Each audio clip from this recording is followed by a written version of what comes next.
ವೀಕ್ಷಕರೇ, ನಿಮಗೆಲ್ಲರಿಗೂ ನನ್ನ ಯೂಟ್ಯೂಬ್ ಚಾನಲ್ಗೆ ಸ್ವಾಗತ. ಆರುವುದೇ ದ್ವೇಷದ ಜ್ವಾಲೆ ಭಾಗ 39ರ ಪ್ರೋಮೋ. ಕಂಗ್ರ್ಯಾಚುಲೇಷನ್ಸ್ ಮೇಡಮ್, ನೀವು ತಾಯಿ ಆಗ್ತಾ ಇದ್ದೀರಾ ಎಂದಾಗ ಸುಪ್ತಾಗೆ ಆದ ಆನಂದ ಅಷ್ಟಿಷ್ಟಲ್ಲ. ಆ ಸುದ್ದಿ ತಿಳಿಯುತ್ತಲೇ ಅವಳ ಮೈ ರೋಮಾಂಚನವಾಯಿತು. ಯಾವ ಹೆಣ್ಣಿಗೆ ತಾನೇ ತಾಯಿಯಾಗುತ್ತಿದ್ದೇನೆ ಎಂದಾಗ ಖುಷಿಯಾಗದಿರಲು ಸಾಧ್ಯ?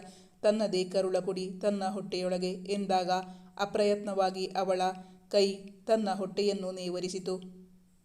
ಸುಪ್ತಾಗೆ ಪ್ರಜ್ಞೆ ಬಂದಿರುವ ವಿಚಾರ ತಿಳಿದು ಪ್ರತಾಪ್ ಅವರು ಅವಳನ್ನು ಕಾಣಲು ಬಂದಿದ್ದರು. ಅವರನ್ನು ಕಾಣುತ್ತಲೇ ಅವಳ ದುಃಖ ಹೆಚ್ಚಾಯಿತು. ಅವಳು ಅಳುತ್ತಲೇ ಹೇಳಿದ್ದಳು, ಅಂಕಲ್, ನನಗೆ ಆ ಮನೆ ಬೇಡ. ಅದನ್ನು ವಿಶು ಅವರ ಹೆಸರಿಗೆ ರಿಜಿಸ್ಟರ್ ಮಾಡಿಸಿ ಕೊಡ್ತೀನಿ. ಅವರು ಇಂತಹ ಹೀನ ಕೃತ್ಯ ಎಸಗ್ತಾರೆ ಅಂತ ನಾನು ಕನಸಲ್ಲೂ ಅಂದ್ಕೊಂಡಿರಲಿಲ್ಲ ಎಂದು ಕಣ್ಣೀರು ಮಿಡಿಯುತ್ತಾ ಹೇಳಿದಾಗ ಅವರಿಗೆ ಚಿಕ್ಕಮಟ್ಟಿನ ಆಘಾತವೇ ಆಗಿತ್ತು. ಪ್ರತಾಪ್ ಅವರು ಅವಳಿಗೆ, ನೀನೇನು ಹೇಳ್ತಾ ಇದೀಯ ಕಂದ?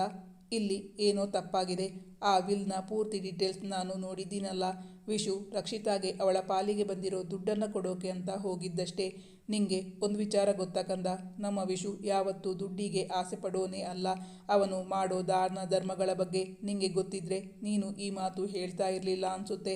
ಅವರಮ್ಮ ಅಂದರೆ ನಿಮ್ಮ ಅತ್ತೆ ತೀರಿ ಹೋದ ದಿನ ಶ್ರೀಮತಿ ಅನಾಥಾಶ್ರಮದಲ್ಲಿರುವ ಜನರಿಗೆಲ್ಲ ಊಟ ಹಾಕುವುದು ಮಾತ್ರ ಅಲ್ಲ, ಬಟ್ಟೆ, ಹಣ್ಣು ಹಂಪಲು ದಾನ ಮಾಡ್ತಾರೆ. ಅದೇನೋ ಹೇಳ್ತಾರಲ್ಲ, ಬಲಗೈಯಲ್ಲಿ ಕೊಟ್ಟಿದ್ದು ಎಡಗೈಗೆ ಗೊತ್ತಾಗಬಾರ್ದು ಅಂತ. ಹಾಗೆ ಅವನು ನಿಂಗೆ ಏನೂ ಹೇಳಿಲ್ಲ ಅನ್ಸುತ್ತೆ. ನಂಗನ್ಸುತ್ತೆ ನೀನು ಅವನನ್ನು ಅಪಾರ್ಥ ಮಾಡ್ಕೊಂಡಿದ್ದೀಯಾ ಅಂತ. ಈಗ ಪತಿ ಪತ್ನಿಯ ಮಧ್ಯೆ ಇದ್ದ ವೈಮನಸ್ಸು ಕಡಿಮೆ ಮಾಡಲು ಪ್ರತಾಪ್ ಅವರು ತಮ್ಮಿಂದಾದ ರೀತಿಯಲ್ಲಿ ಪ್ರಯತ್ನ ಪಡುತ್ತಲೇ ಇದ್ದರು. ನೀನು ಯಾವ ಆಧಾರದಲ್ಲಿ ಅವನೇ ನಿನ್ನ ಕೊಲೆ ಮಾಡೋಕೆ ಹೊರಟಿದ್ದು ಅಂತ ಹೇಳ್ತೀಯಾ ಎಂದು ಸುಪ್ತಾಳನ್ನು ಪ್ರಶ್ನಿಸಿದಾಗ ಆ ವ್ಯಕ್ತಿ ಹೇಳಿದ ಮಾತನ್ನು ಮತ್ತು ಭವಿಷ್ ಬಳಸುತ್ತಿದ್ದ ಪರ್ಫ್ಯೂಮ್ ಆ ವ್ಯಕ್ತಿಯು ಬಳಸಿರುವ ವಿಚಾರವನ್ನು ಅವಳು ತಿಳಿಸಿದ್ದಳು.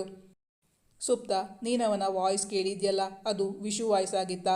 ನೀನು ಆ ಕೊಲೆಗಾರನನ್ನು ನೋಡಿದೀಯಾ ಎಂದು ಕೇಳಿದಾಗ ಇಲ್ಲ, ಆ ವಾಯ್ಸ್ ಅವರದಲ್ಲ ಎಂದು ಉತ್ತರಿಸಿದಳು. ಮತ್ತೆ ಅವನೇ ಅಂತ ಹೇಗೆ ಹೇಳ್ತೀಯಾ? ಅವರ ಪ್ರಶ್ನೆಗೆ ಅವಳ ಬಳಿ ಉತ್ತರವೇ ಇರಲಿಲ್ಲ. ಮುಂದಿನ ಸಂಚಿಕೆಯಲ್ಲಿ ನಿರೀಕ್ಷಿಸಿ.